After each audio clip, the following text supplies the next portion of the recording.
Jedediah was a shadow of his former self. The laughter that once echoed through his ranch house had been silenced by the passing of his beloved Sarah. Her bright spirit, her gentle touch, all gone.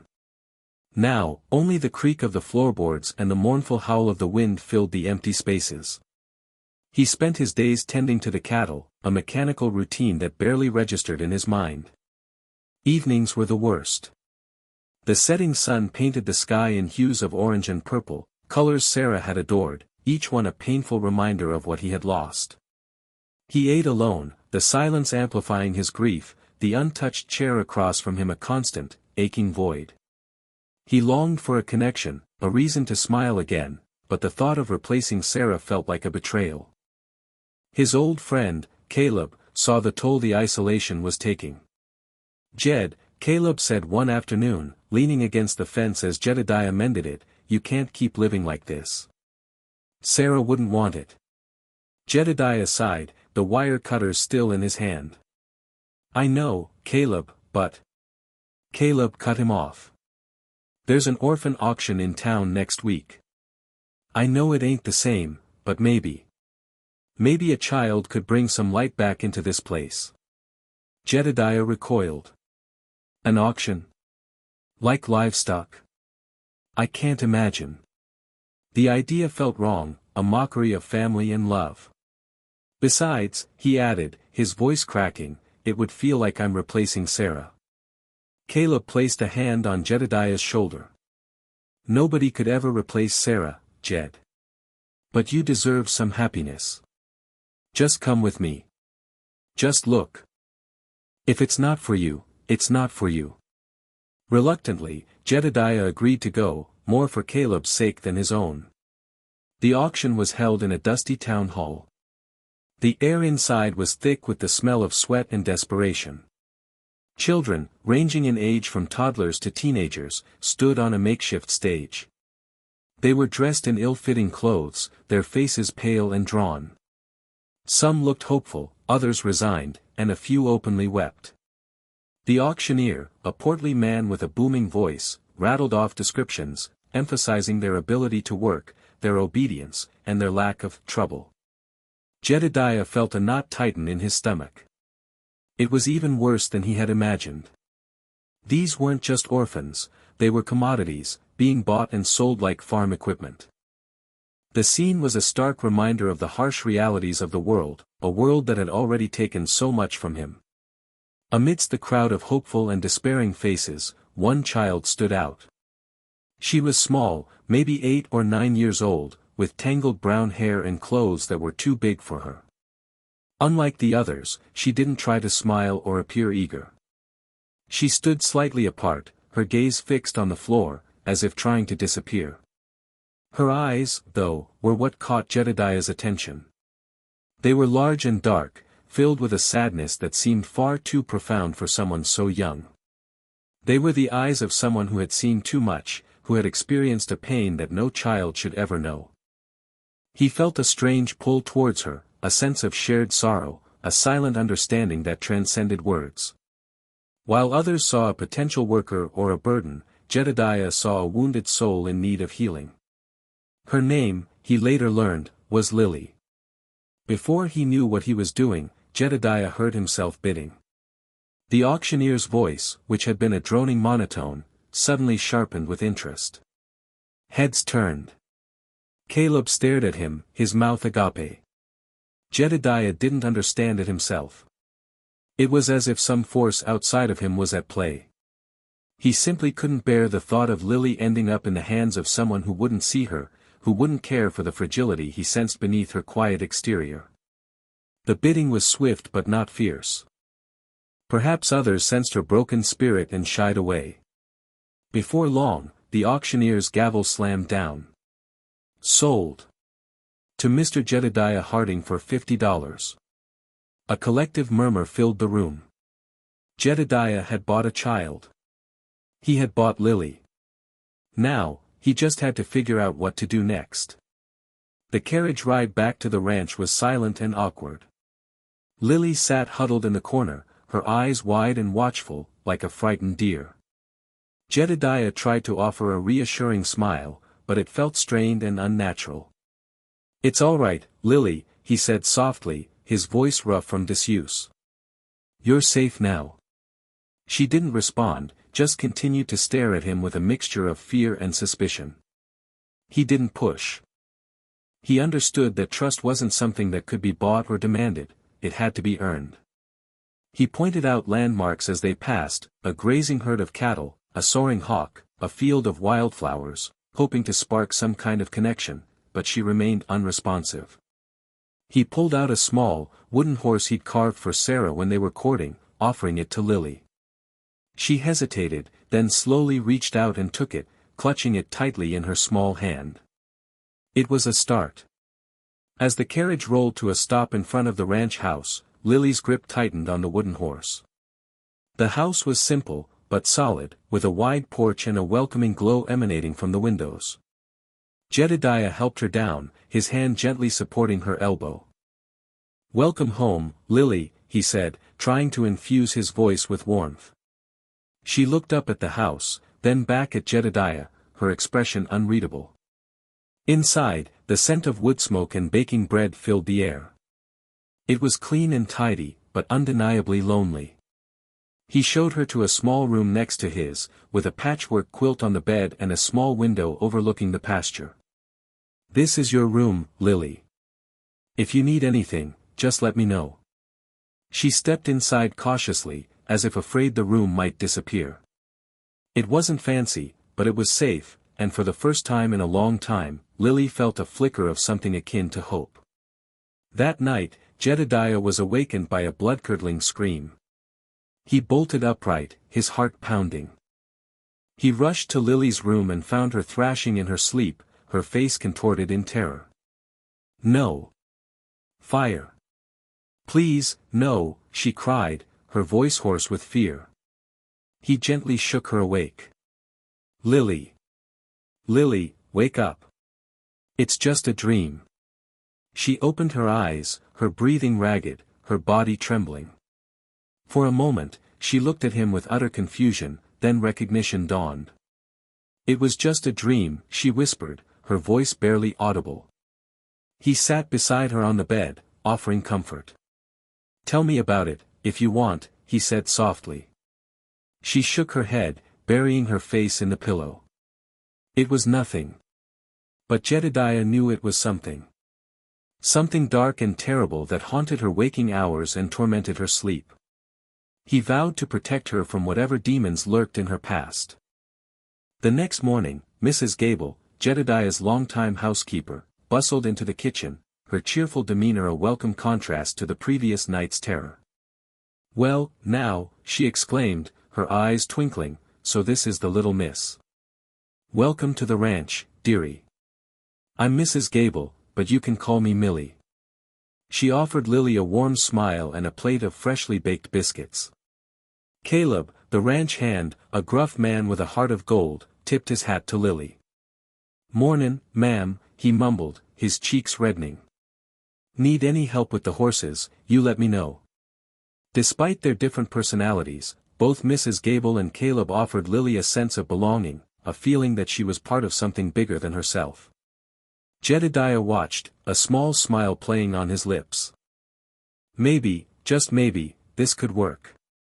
Maybe they could become a family. Days turned into weeks, and Lily slowly began to emerge from her shell. She started helping Mrs. Gable with small chores, setting the table, and weeding the garden. Caleb, surprisingly, taught her how to care for the horses, showing her how to brush their coats and clean their hooves. She was a natural, her small hands gentle and confident around the animals. One afternoon, Jedediah found her sitting under a large oak tree, sketching in a worn-out notebook.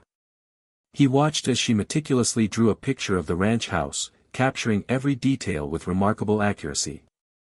He realized then that Lily possessed a hidden talent, a way to express herself that words couldn't convey. He bought her a set of colored pencils, and her face lit up with a joy he hadn't seen before. It was a small thing, but it was a start. One blustery afternoon, a stranger rode up to the ranch. He was a tall, lean man with sharp eyes and a stern face. He introduced himself as Mr. Harding, no relation, he clarified, and said he was looking for information about a young girl. A girl named Lily, he said, his gaze fixed on Jedediah. She ran away from her previous situation. We just want to make sure she's safe. Jedediah felt a prickle of unease. The man's smile didn't reach his eyes, and his questions felt probing, almost accusatory. Lily is safe here, Jedediah replied, his voice firm. She's found a home with me. The stranger persisted, asking about her past, her family, and the circumstances of her being at the auction. Jedediah grew increasingly suspicious. I think you've asked enough questions, he said, his hand instinctively moving towards the rifle hanging above the fireplace. I suggest you leave now. Asterisk asterisk asterisk. Lily remembered the fire.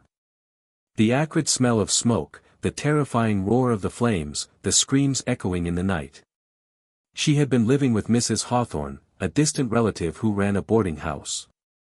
Mrs. Hawthorne was cruel and spiteful, always finding fault with Lily, always punishing her for the slightest infraction. One night, a fire broke out in the kitchen.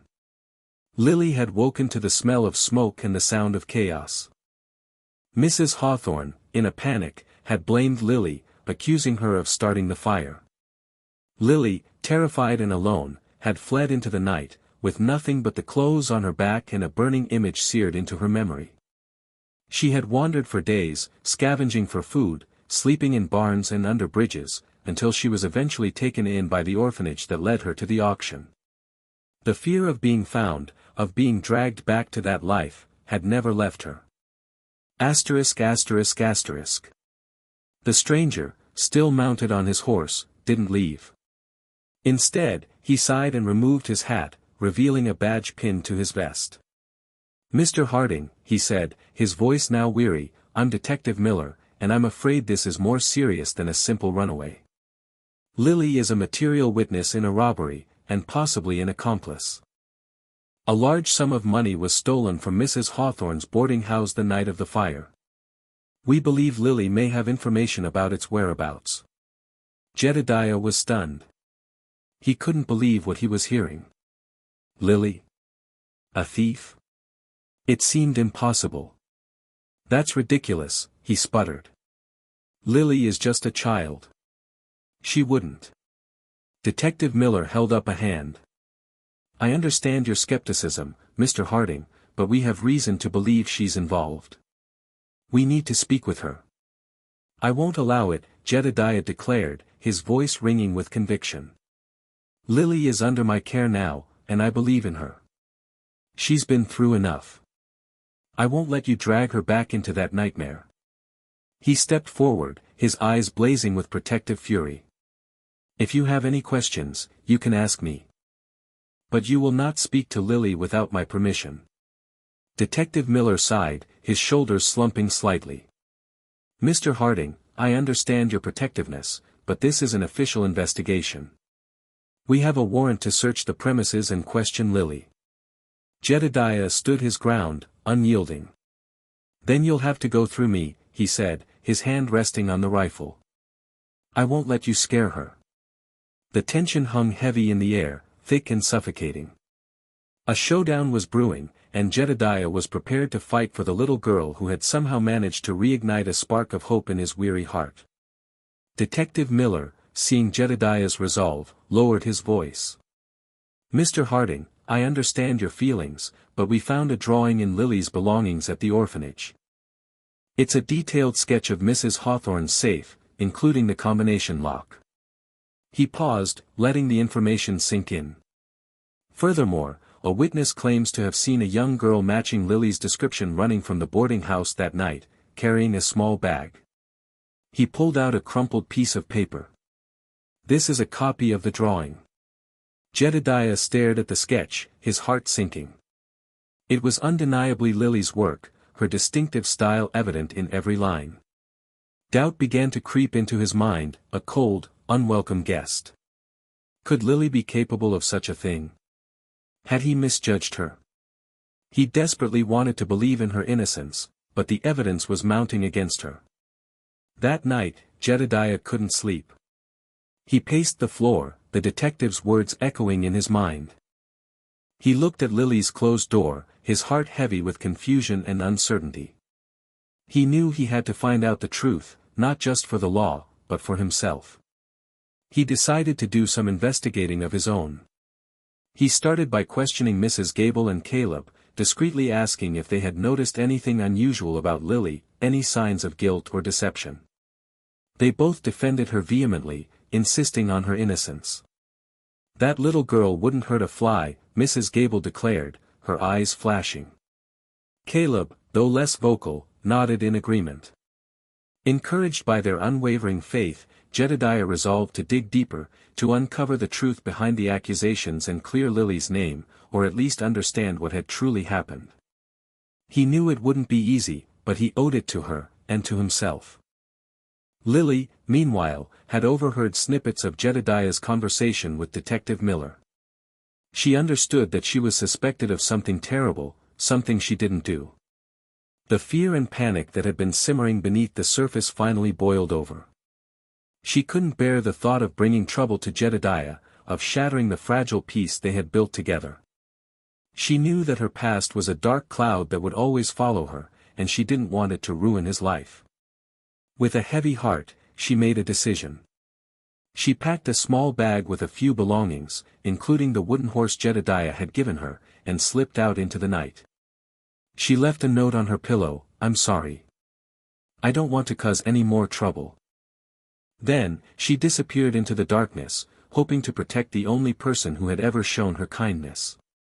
The next morning, Jedediah found Lily's room empty and the note on her pillow. His heart sank. He knew he had to find her, not just to clear her name, but to reassure her that she wasn't alone. He showed the note to Mrs. Gable and Caleb, and they immediately offered their help. She couldn't have gone far, Caleb said, his brow furrowed with concern. Jedediah remembered Lily's drawings, the detailed sketches she had made of the ranch and the surrounding countryside. He realized that her drawings might hold clues to her whereabouts. They spread out the drawings on the kitchen table, studying them carefully. One drawing, in particular, caught Jedediah's eye, a sketch of an old, abandoned cabin nestled deep in the woods. He had almost forgotten about it. It was a place he used to visit as a boy. "That's it," he said, his voice filled with renewed determination. "She's at the old cabin." He grabbed his rifle and his coat. "Caleb, let's go." The ride to the cabin was long and arduous. The trail was overgrown and barely visible, but Jedediah pressed on, driven by a growing sense of urgency.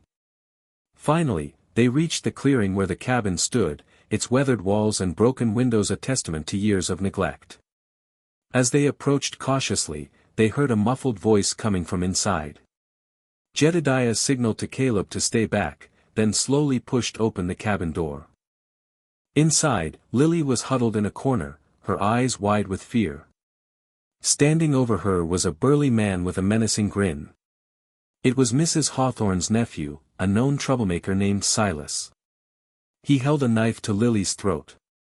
Well, he sneered, "Look what the cat dragged in. Seems like our little runaway has company." Jedediah's hand tightened on his rifle. "Let her go, Silas," he said, his voice low and dangerous. Silas laughed, a harsh, grating sound. "Or what, old man? You gonna shoot me? Lily knows where the money is hidden. Mrs. Hawthorne wants it back, and I'm gonna get it, one way or another." He pressed the knife closer to Lily's throat, drawing a thin line of blood. Lily whimpered, her eyes fixed on Jedediah. "Don't," she mouthed silently. "It's not worth it." Jedediah ignored her plea. He couldn't let Silas hurt her. He raised his rifle, his finger on the trigger. "I said, let her go." A tense standoff ensued, the only sound the crackling of the fire in the hearth and the ragged breathing of the three figures in the cabin. The air was thick with menace, the stakes higher than ever. "I don't know where the money is," Lily cried, her voice trembling. "I only saw Silas taking it." He threatened to hurt me if I told anyone. Silas's grip tightened on the knife, silencing her. Jedediah's eyes narrowed. So, it was you all along, he said, his voice laced with disgust. You robbed your own aunt and then tried to frame an innocent child. Silas smirked. Mrs. Hawthorne is a mean old woman. She deserved it. And Lily just happened to be in the wrong place at the wrong time. He glanced at the cabin door, realizing Caleb was likely waiting outside. But enough talk.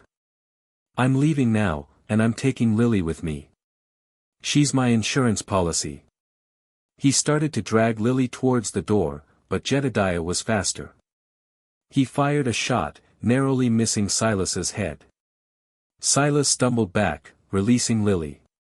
She ran to Jedediah, burying her face in his chest.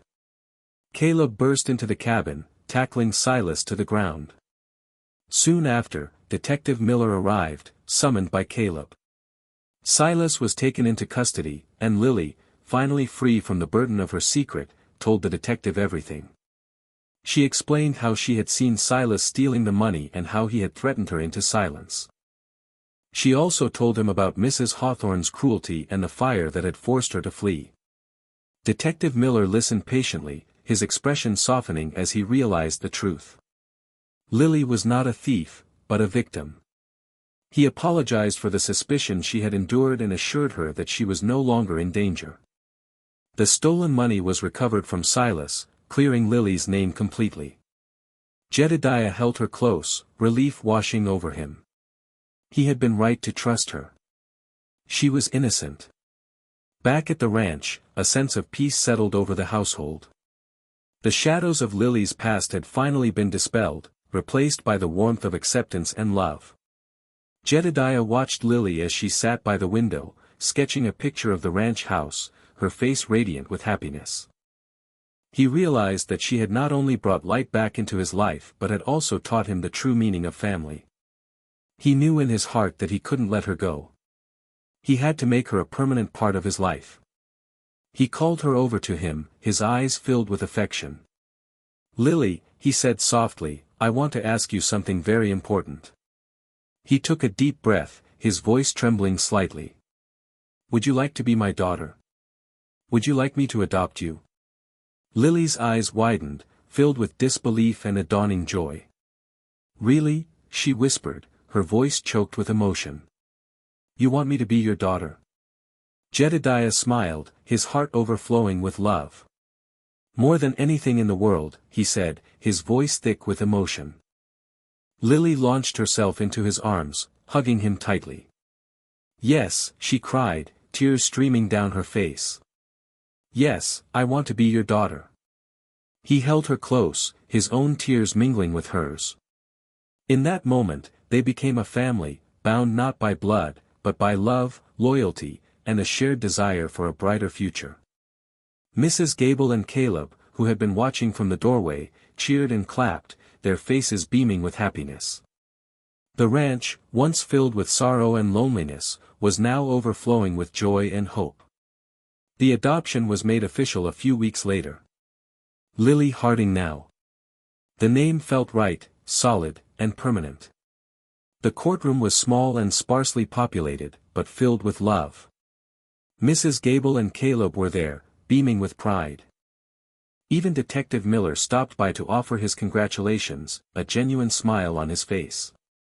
As they left the courthouse, hand in hand, Jedediah looked at Lily, her eyes sparkling with happiness. He knew that Sarah would have approved. He had not replaced her, but had honored her memory by opening his heart to another child in need.